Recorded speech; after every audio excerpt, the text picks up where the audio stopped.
अस्सलाम वालेकुम स्टूडेंट्स, उम्मीद करता हूँ आप सब लोग खैर खैरियत से होंगे। अच्छा स्टूडेंट्स, आज का जो हमारा एरिया है वो बिलोंग करता है कोडिंग सिस्टम से।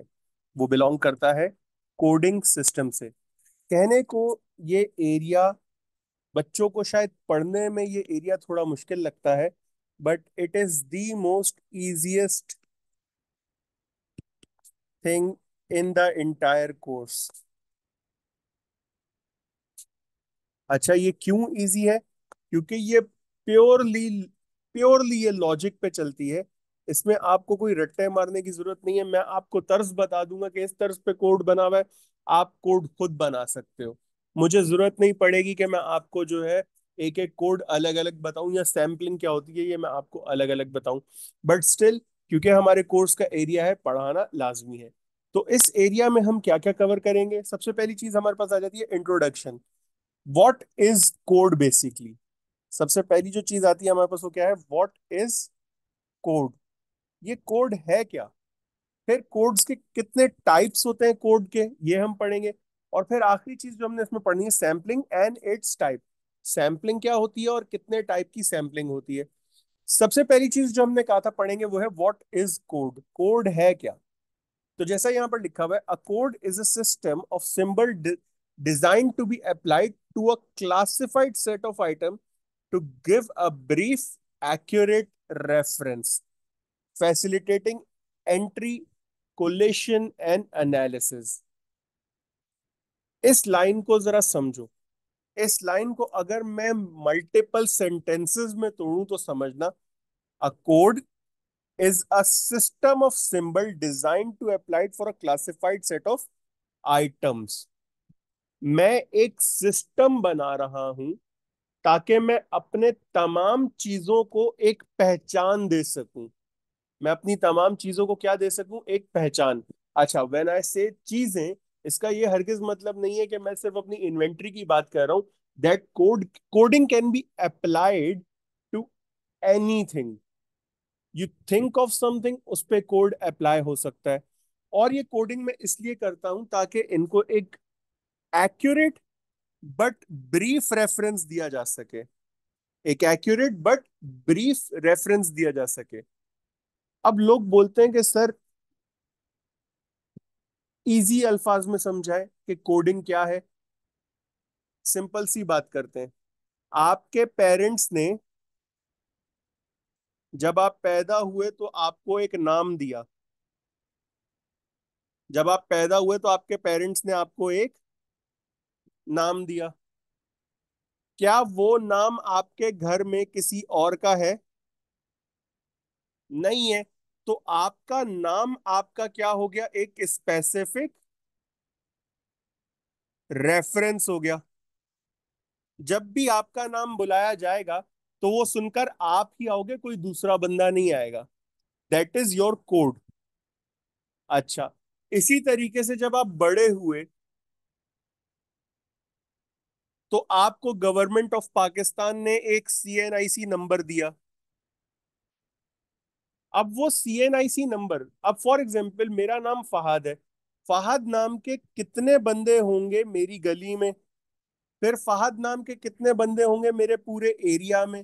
फिर फहद नाम के कितने बंदे होंगे मेरे पूरे डिस्ट्रिक्ट में, सिटी में, सूबे में, और फिर पूरे मुल्क में? बट जब सर्च किया जाएगा फहद को उसके सीएनआईसी नंबर से, तो पता चल जाएगा कि जनाब ये फहद अमीन की बात हो रही है, जिसके वालिद साहब का नाम मोहम्मद अमीन है, और ये उसकी सारी तफसीलात हैं। अब मुझे कैसे सर्च किया गया? मुझे सर्च किया गया उस सीएनआईसी नंबर से जो मुझे गवर्नमेंट ऑफ पाकिस्तान की तरफ से अलॉट किया गया था, थ्रू नादरा। तो ये मेरे पास एक कोड आ गया। अच्छा, कोडिंग की क्यों जाती है, इसके क्या क्या एडवांटेजेस हैं, जरा इस पे बात कर लेते हैं। Some of the basic advantages of a well designed coding system are, it is more suitable than a description in a computerise system. भाई, रादर देन के मैं लिखूं कि एक बंदा 30 साल का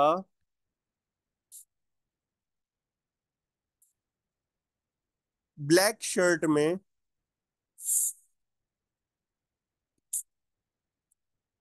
जिसका नाम फहद है।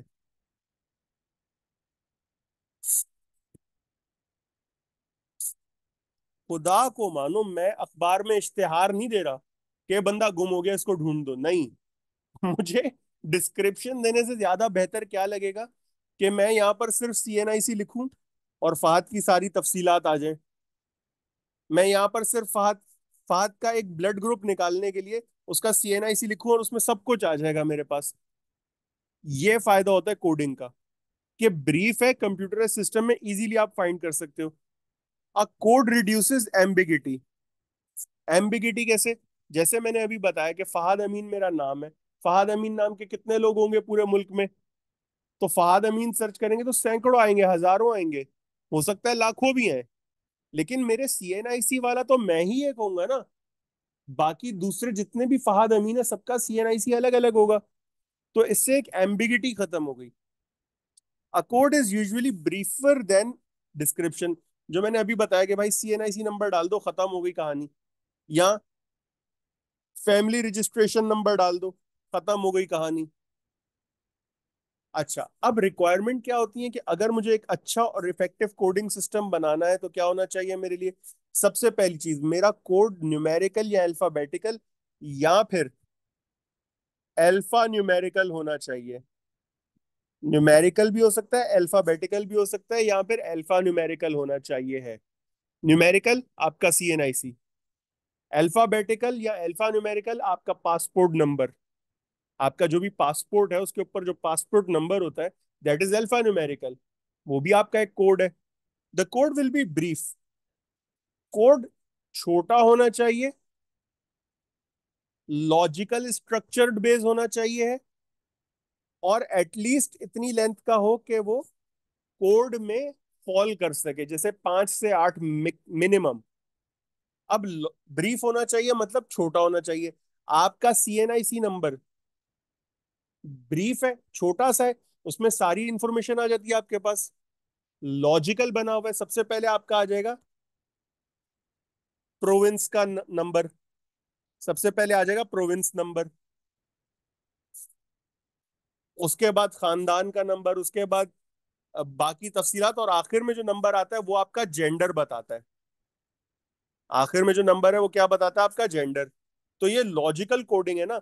मतलब अगर ये आखिरी नंबर आपके CNIC का इवन है तो आप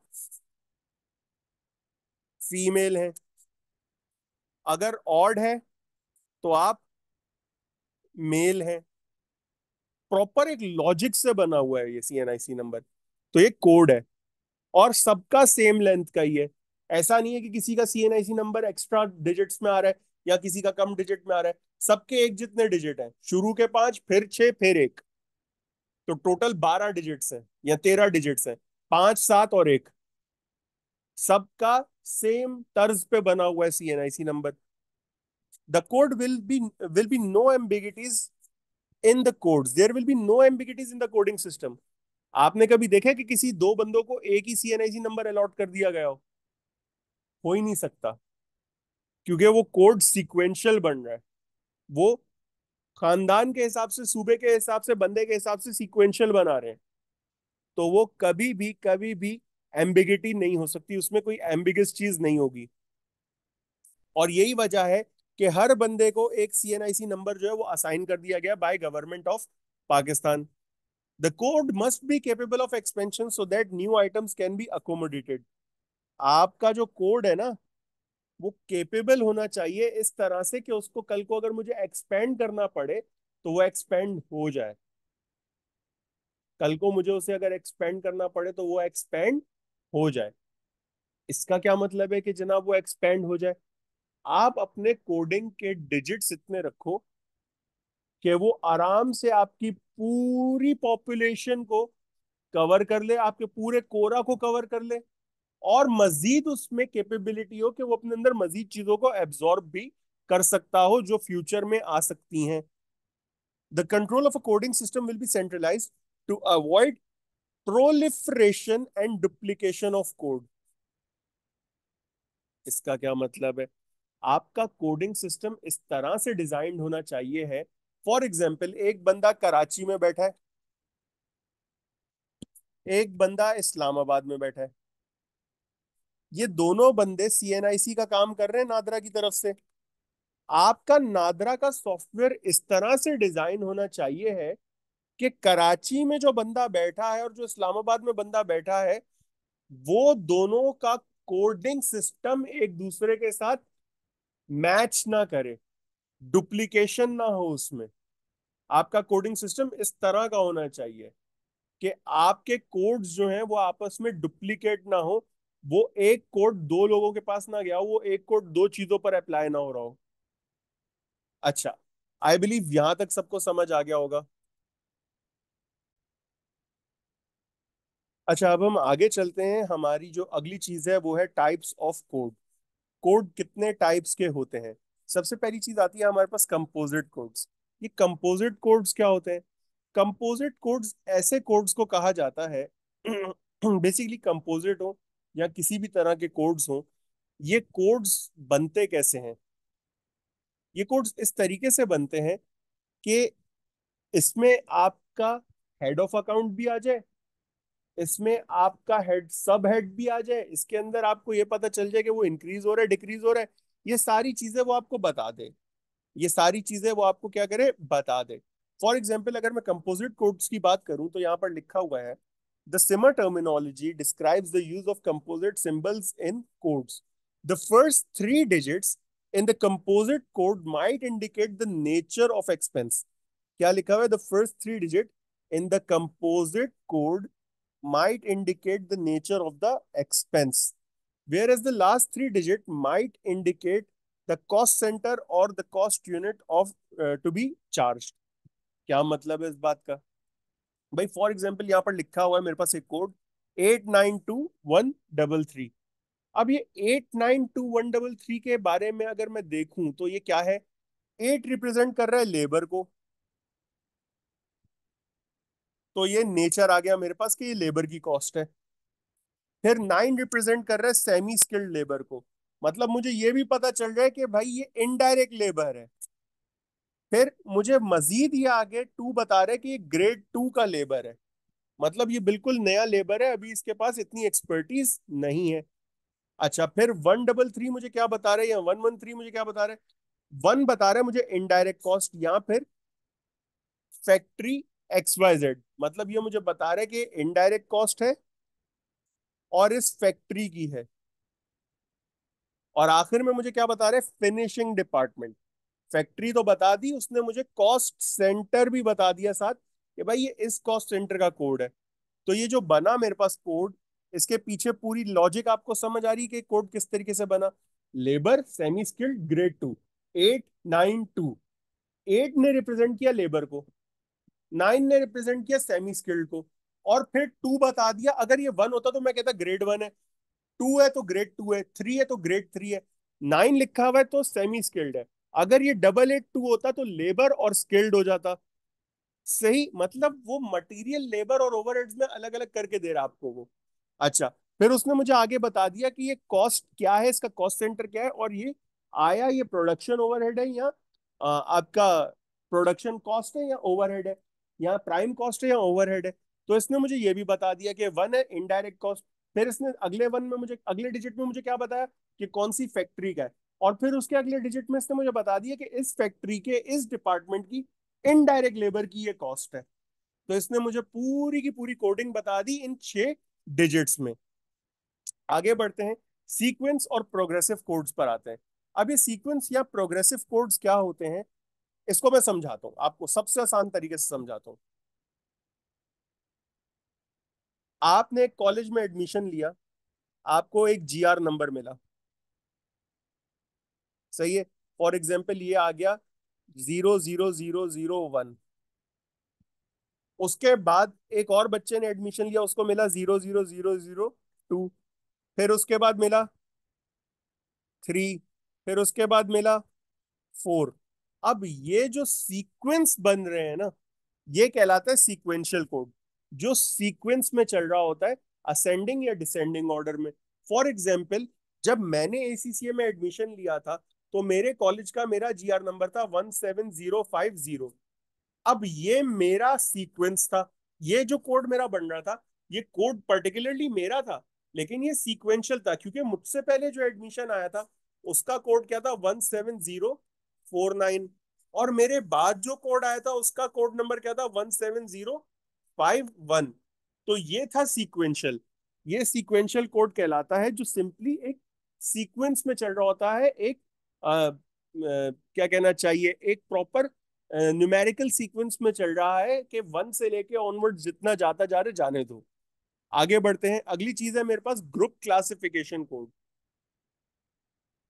मेरे ख्याल से सबसे ज्यादा यूज होने वाला जो कोड है, या तो वो ग्रुप क्लासिफिकेशन है, या तो वो फेसेटेड कोड्स है। अच्छा, ये ग्रुप क्लासिफिकेशन कोड क्या होता है? इन्हें कहा जाता है ब्लॉक कोड्स। इन्हें क्या कहा जाता है? Block codes. अकाउंटिंग की दुनिया में सबसे ज्यादा चलने वाले कोड्स ही आपके ब्लॉक कोड्स होते हैं, या जिन्हें हम क्लासिफिकेशन कोड्स कहते हैं। ये आपको बता देते हैं कि भाई एसेट है,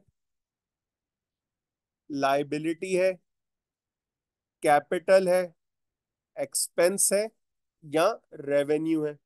अच्छा, अगर एसेट है तो नॉन करंट है या करंट है। Same goes for liability, non current है या करंट है। Same goes for expense, revenue है या कैपिटल है। Same goes for revenue, primary है या सेकेंडरी है। ये सारी चीजें देखो ग्रुप्स में बन रही हैं आगे।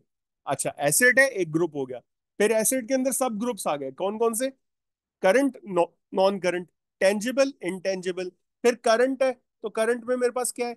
इन्वेंट्री है, कैश है, बैंक है, रिसीवेबल है, whatso ever the thing is. ये सारी चीजें आगे देखो ग्रुप्स में डिस्ट्रीब्यूट होती जा रही है, फ्लो चार्ट पूरा बनता जा रहा है। That particular thing is known age group classification code.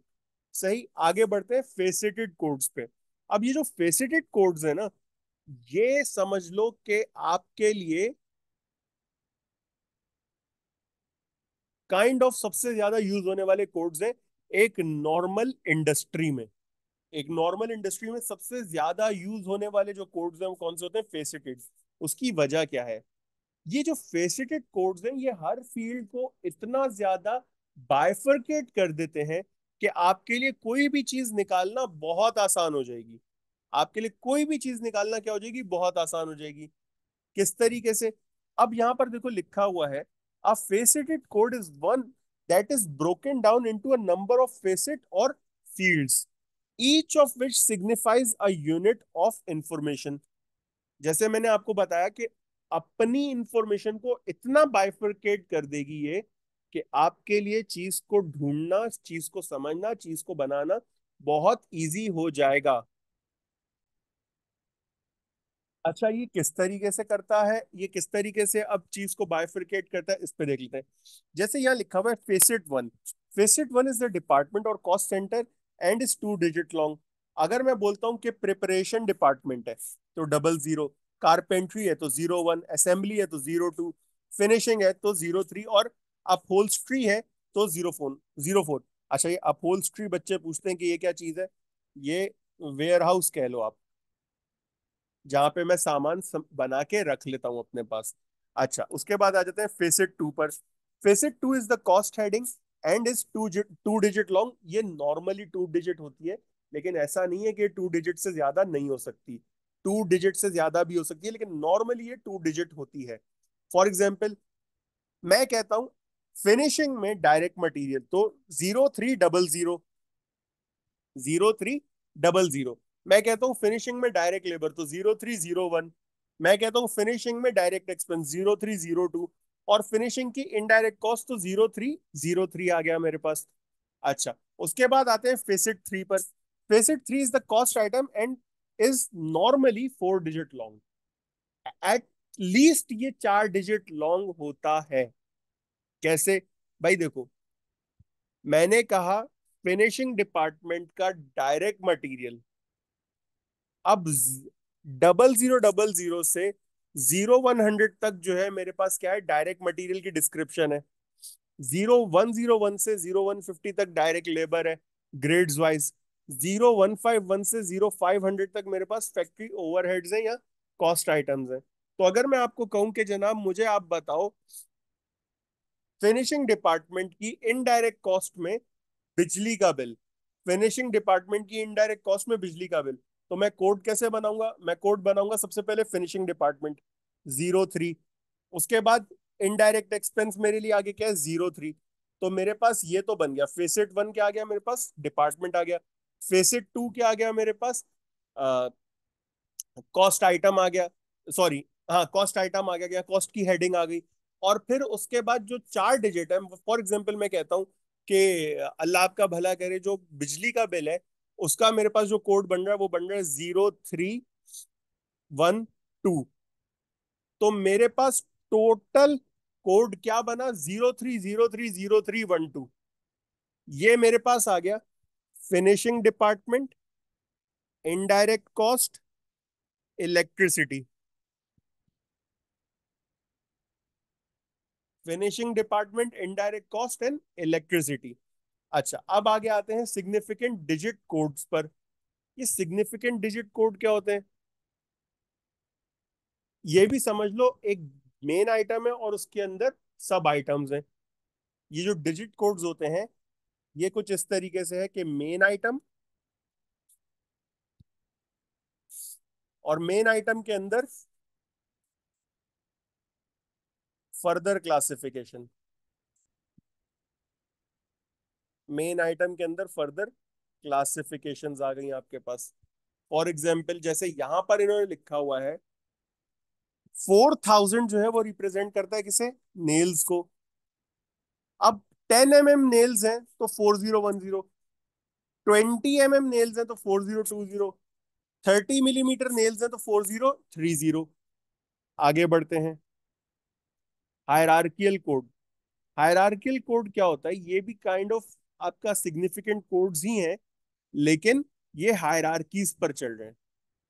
भाई फॉर एग्जाम्पल मैं कहता हूं कि मेरे पास परचेज डिपार्टमेंट है 125। परचेज डिपार्टमेंट का कोड क्या है 125। अब परचेज डिपार्टमेंट में मेरे पास अगर इन्वेंट्री परचेज करनी है तो मैं कहता हूं 12501। अगर स्टेशनरी या ऑफिस इक्विपमेंट परचेज करना है तो 02। अगर मैनेज मतलब लाइक अगर आपने कोई मेंटेनेंस वगैरह का मटेरियल या इनडायरेक्ट मटेरियल परचेज करना है तो 03। अगर आपने कोई नॉन करंट एसेट या कैपिटल एक्सपेंस इनकर करना है तो 04। तो ये मेरे पास हायरार्की बन गई। 125 परचेज डिपार्टमेंट है, और फिर परचेज डिपार्टमेंट में ये मेरे पास आ गया इन्वेंट्रीज, ये मेरे पास आ गया इनडायरेक्ट मटेरियल, ये मेरे पास आ गया ऑफिस इक्विपमेंट या ऑफिस स्टेशनरी, और ये मेरे पास आ गया नॉन करंट एसेट या फिर कैपिटल एक्सपेंडिचर। तो ये सारी मेरे पास बन गई हायरार्कीज, और इसी तरीके से हायरार्कियल कोड बनता है। आई बिलीव ये चीज सबको समझ आ गई होगी। इंशाल्लाह नेक्स्ट लेक्चर में हम सैम्पलिंग के साथ मिलेंगे। फिर भी अगर आप लोग का कोई सवाल होता है तो you guys can contact me any time. तब तक के लिए अपना ख्याल रखिएगा, दुआओं में याद रखिएगा। अल्लाह हाफिज।